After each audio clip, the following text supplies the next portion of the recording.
Saya akan sharing ke kamu ide-ide bisnis yang bisa dibilang modalnya tuh minim banget dan ataupun tanpa modal. Pertama itu adalah kita perlu beternak cacing. Beternak cacing ini bisa menjadi bidang usaha yang menguntungkan. Ini saya kasih kamu contoh, memang ada orang yang menjual cacing ini sampai mereka tuh sukses ataupun kaya. Ini contohnya Joko Siswanto. Dia sudah bisa meraih keuntungan 500 juta per bulan. Dan caranya bagaimana? Dalam satu bulan, Joko bisa mengirim 2 hingga 4 ton cacing hidup ke sejumlah perusahaan pengolahan pakan ternak sampai ke perusahaan farmasi. Dengan rata-rata harga 40.000 per kilogram. Joko juga mampu meraup omset hingga 160 juta per bulan. Dan selain cacing, kotoran dari cacing yang biasa disebut casing ataupun bekas cacing juga mempunyai nilai jual yang sangat tinggi. Jadi kotoran cacing ini dari peternakan cacing milik Joko tersebut akan menjadi pupuk organik yang bagus untuk segala macam tanaman.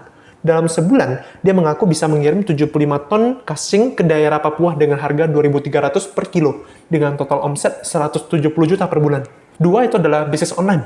Untuk teknologi saat ini sudah jauh lebih efisien dan juga maju daripada sebelumnya. Kebanyakan pekerja pun sudah bisa dilakukan secara online, maka peluang membuka bisnis online pun semakin lebar.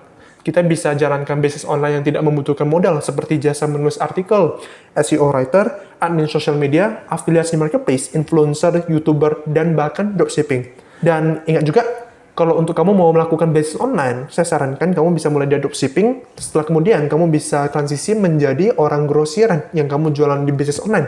Dan ini adalah hasil penjualan saya sendiri. Kalian bisa lihat di Shopee, Tokopedia, dan Lazada. Dan ini sangat lumayan bukan? Karena modal yang saya gunakan itu sebenarnya sangat kecil juga untuk bisa menghasilkan penjualan yang segini juga. Kamu bisa lihat video saya lainnya, saya ajarin kamu bagaimana untuk bisa mengembangkan bisnis online kamu. Pergi cek aja, dan semua gratis. Dan sebelum lanjut ke ide usaha terakhir, teman-teman bisa menjadi kaya juga loh dengan cara investasi di platform yang diawasi oleh OJK. Jangan lupa gunakan kode referral saya di bawah ini dan harus diinvestasikan ya untuk dapat uang gratisnya. Dan juga klik link Shopee agar kalian bisa belajar menjadi kaya dari bisnis dan investasi. Ketiga itu adalah kita menjual kroto ataupun semut rangrang. Jadi semut ini seringkali kita temukan di pedesaan sekitar pohon-pohon. Dan bisa dikatakan bahwa bisnis tipe ini termasuk bisnis yang bisa dibilang tuh modalnya masih kecil.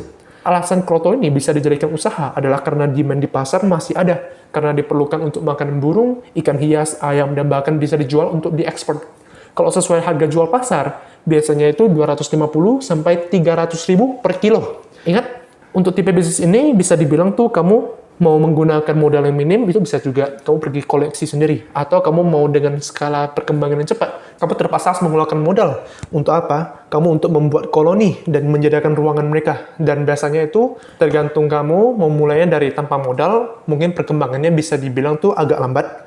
Atau kamu mengeluarkan modal sejumlah modal untuk membeli ruangannya dan secepatnya untuk membuat kolonial rangrang ini. Ingat, jangan lupa untuk like video ini dan subscribe ke channel saya. Terima kasih.